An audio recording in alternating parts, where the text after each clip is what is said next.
Vous regardez Al24 News, madame, monsieur, bonsoir. Heureuse de vous retrouver pour cette nouvelle édition à la une de l'actualité. Comme vous venez de le suivre, le président de la République, Abdelmadjid Tebboune, accompagné du président tunisien Kais Saïed, ont procédé à l'inauguration d'un monument mémoriel de la liberté à Sidi Fradj, à l'ouest d'Alger.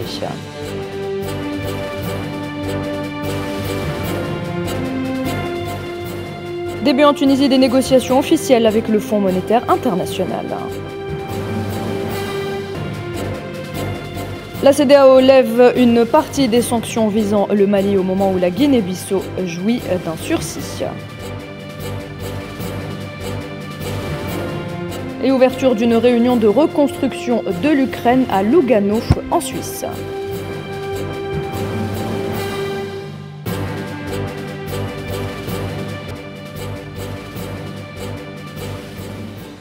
Et avant de dérouler le fil de l'actualité, retour tout d'abord sur l'événement que vous venez de suivre. À la veille de la célébration du 60e anniversaire de l'indépendance, le président de la République, Abdelmadjid Tebboune, accompagné du président tunisien Kais Saïed, ont procédé à l'inauguration d'un monument mémoriel de la liberté à Sidi Fradj, à l'ouest d'Alger.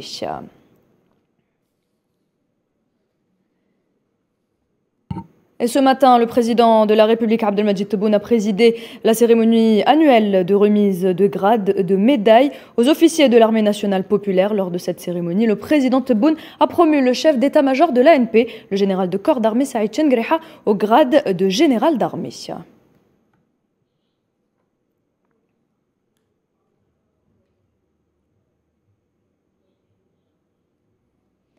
À l'occasion du 60e anniversaire de l'indépendance de l'Algérie, le président Kais Saïed est donc arrivé à Alger cet après-midi où il a été reçu par le président Abdelmadjid Tebboune. Autre arrivée également à Alger à l'occasion des festivités du 5 juillet, celle du président de l'autorité palestinienne Mahmoud Abbas qui a été reçu lui par le premier ministre Ayman Ben Abdelrahman.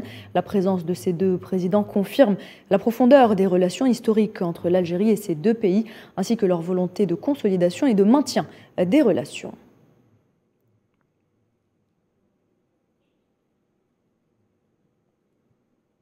Et puis sachez également qu'une délégation du Hamas dirigée par le chef du bureau politique du mouvement Ismail Haniyeh est également arrivée à Alger à l'invitation du président Tebboune pour assister également aux festivités du 5 juillet. Le Hamas qui appelle l'Algérie à rester toujours solidaire avec le peuple palestinien et à rejeter toute forme de coopération et de normalisation avec l'occupation sioniste.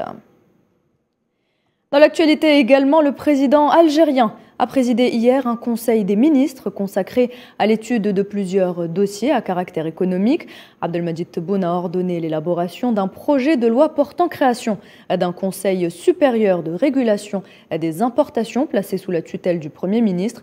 Et toujours lors de ce conseil des ministres, le chef de l'État a ordonné le renforcement des flottes aériennes et maritimes nationales. Dans cette optique, il a appelé à l'ouverture de nouvelles lignes vers les pays africains et européens.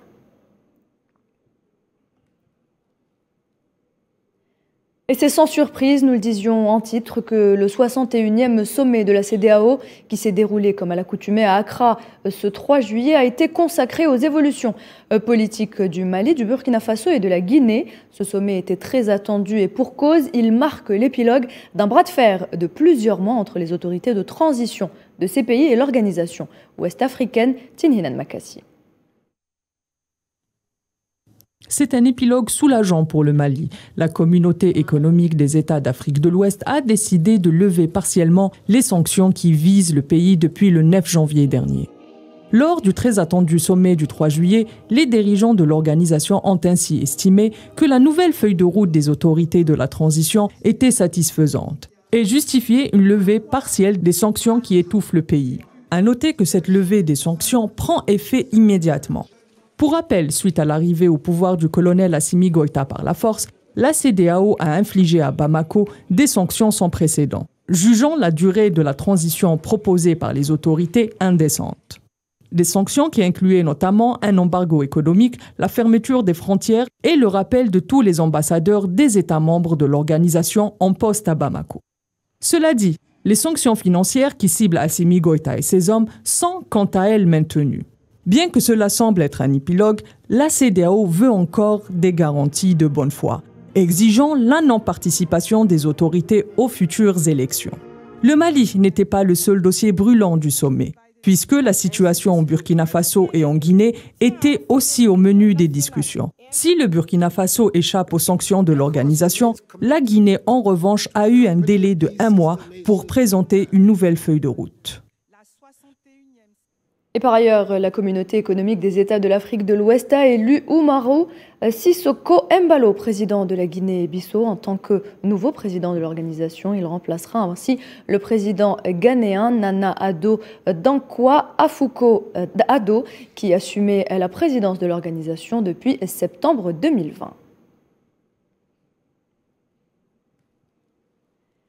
Direction la Tunisie à présent, où les négociations officielles entre ce pays et le Fonds monétaire international autour d'un nouveau programme de financement débutent aujourd'hui.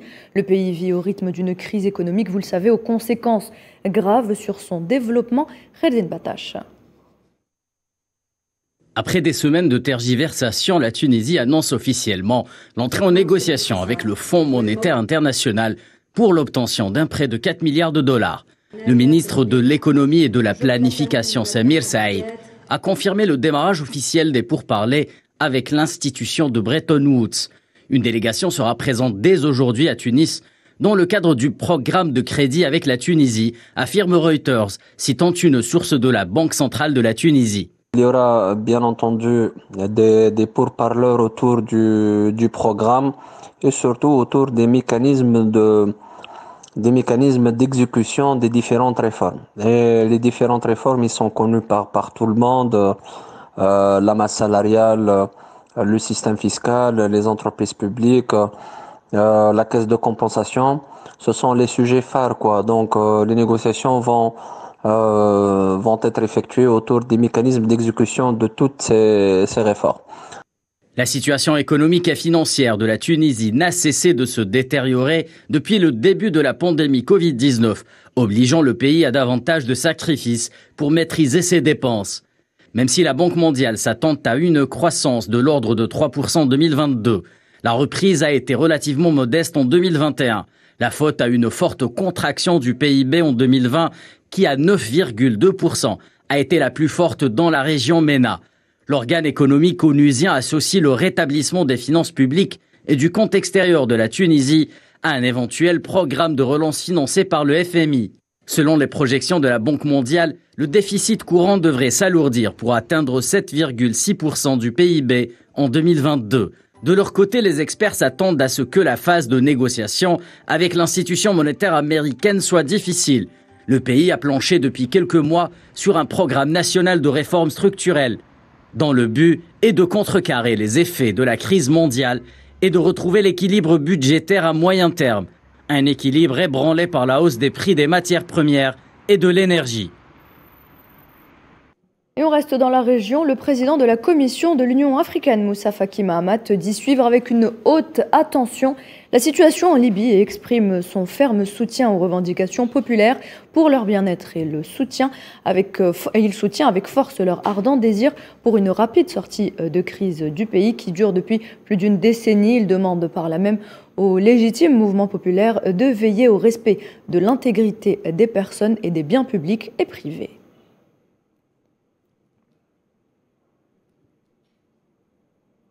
Au Burkina Faso, au moins 15 civils ont été tués dans une attaque terroriste dans le village de Borasso, situé au nord-ouest du pays. Le Premier ministre burkinabé a reconnu que le mois de juin 2022 a été éprouvant pour le Burkina Faso. Il a rappelé que le défi majeur que le pays doit relever demeure la question sécuritaire.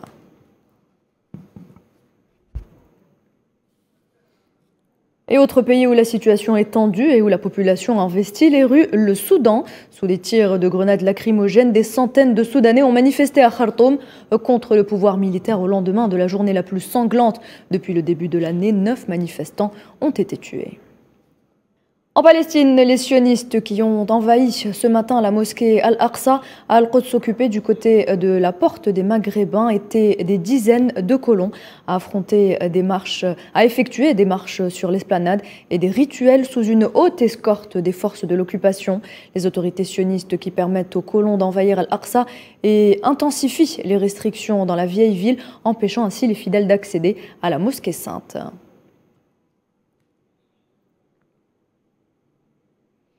Au Royaume-Uni, les avocats britanniques de la défense pénale manifestent devant le Royal Court of Justice de Londres alors qu'ils font grève pour la deuxième fois en 2 semaines au sujet des salaires et du financement de l'aide juridique. Ils réclament une augmentation immédiate de 15% des paiements qu'ils reçoivent pour le travail d'aide judiciaire financé par l'État qui assure la représentation des défendeurs à faible revenu.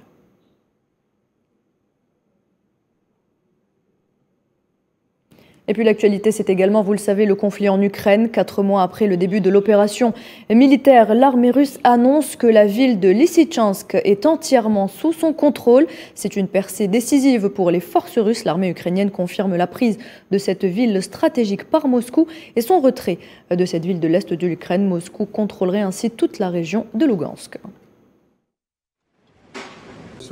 Une opération offensive visant à libérer le territoire de la République populaire de Lugansk a été menée avec succès.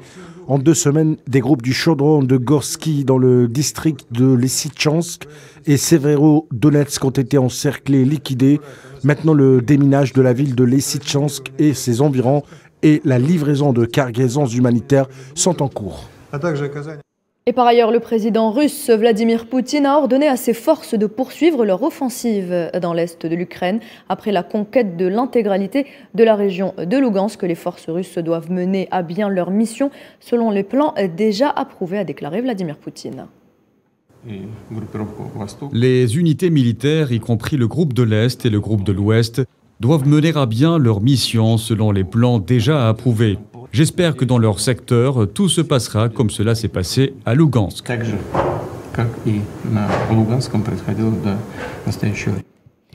La reconstruction de l'Ukraine a un prix, il est estimé à au moins 750 milliards de dollars.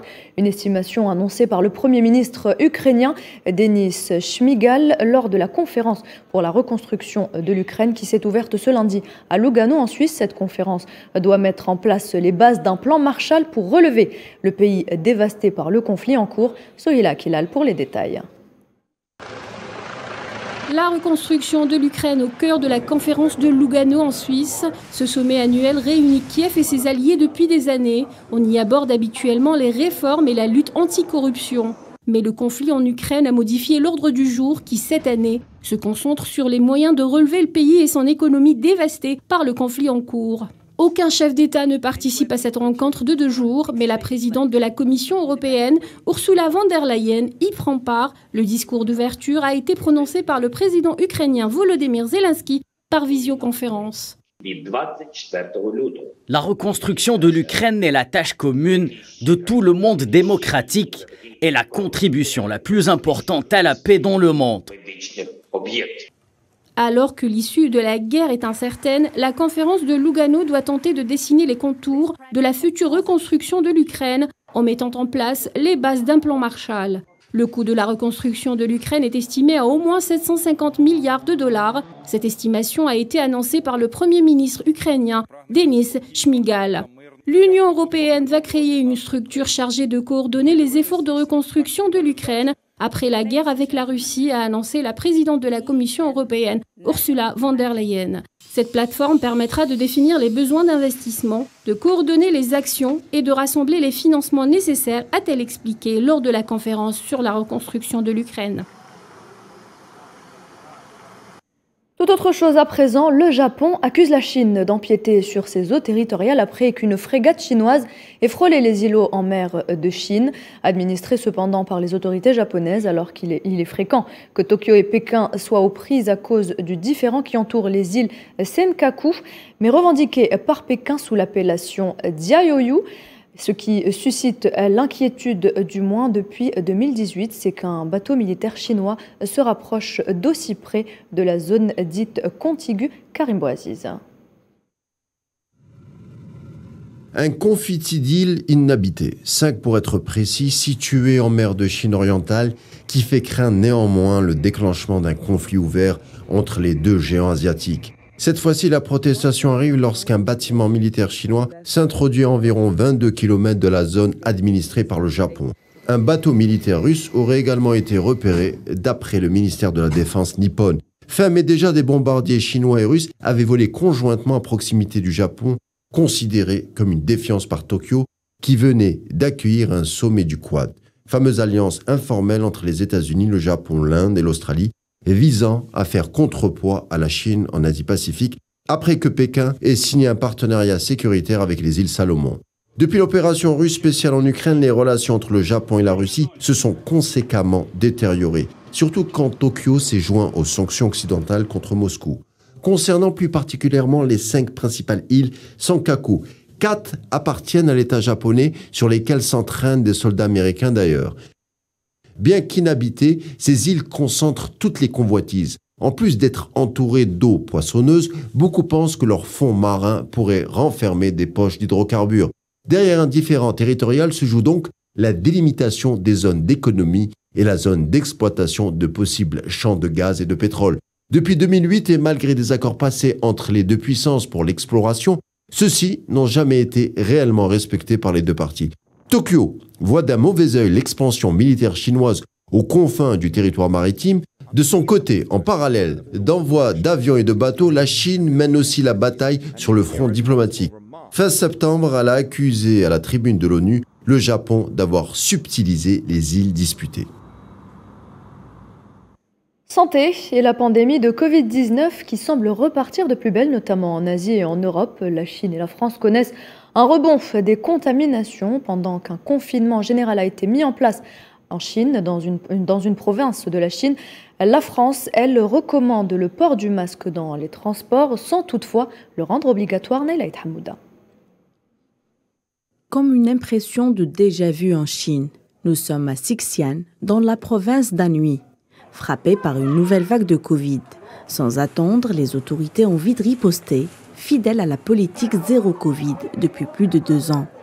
Plus d'1 700 000 habitants sont confinés. Ils ne peuvent sortir de leur domicile que pour se faire tester. Quelques 300 nouveaux cas positifs ont été enregistrés aujourd'hui, ce qui porte le total à plus d'1 millier pour la province ces derniers jours. De grandes campagnes de dépistage rapide, des quarantaines obligatoires, un signalement des cas dans les plus brefs délais et des confinements dès l'apparition de quelques cas. Des mesures strictes pour tenter de contrôler la propagation du virus. Cette stratégie pèse toutefois lourdement sur l'économie du géant asiatique. Seul assouplissement notable pris ces dernières semaines par les autorités, la quarantaine à l'arrivée en Chine est désormais réduite à 10 jours. La France n'est pas épargnée par cette flambée épidémique. La santé publique signale plus de 100 000 nouvelles infections au cours des dernières 24 heures. Le gouvernement appelle à la vigilance face à la recrudescence de la pandémie. Les autorités sanitaires recommandent le port du masque dans les lieux de promiscuité clos, notamment les transports, sans toutefois le rendre obligatoire. L'Europe fait face à la 7e vague de Covid. Et puis des centaines de personnes ont manifesté à Akron, dans l'Ohio, aux États-Unis, après la diffusion d'une vidéo montrant l'homicide par des policiers d'un Afro-Américain qui, selon son avocat, a été atteint par 60 balles.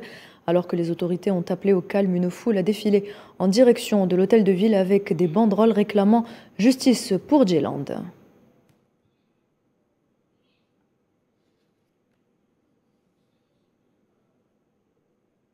À savoir la paix.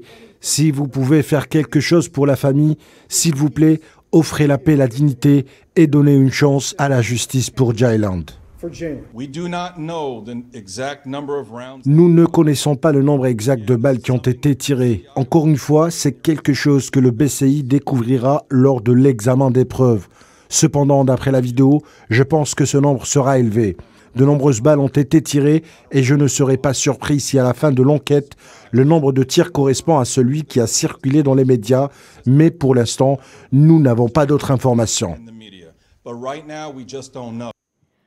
Retour en Algérie pour parler de l'événement de cet été. La 19e édition des Jeux méditerranéens touche bientôt à sa fin.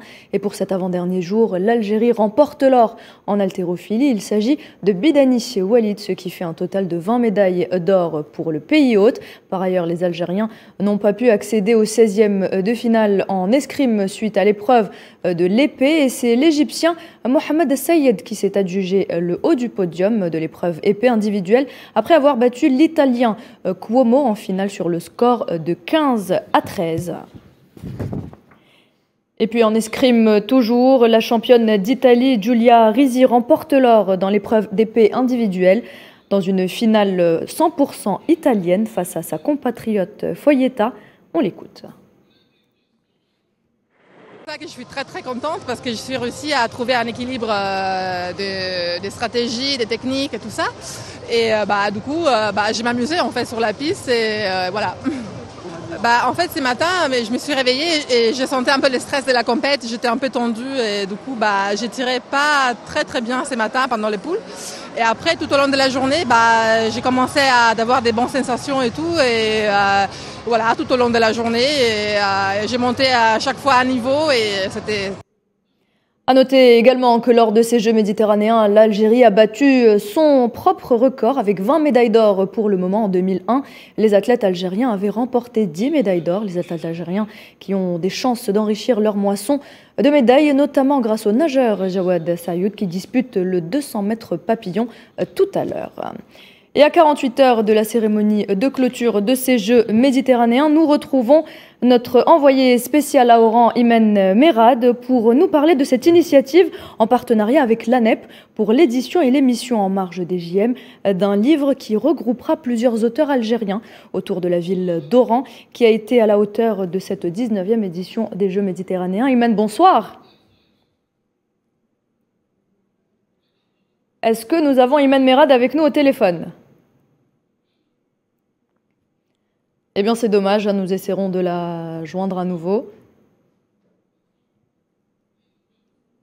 Imen Merad ne semble pas être... Elle est là ?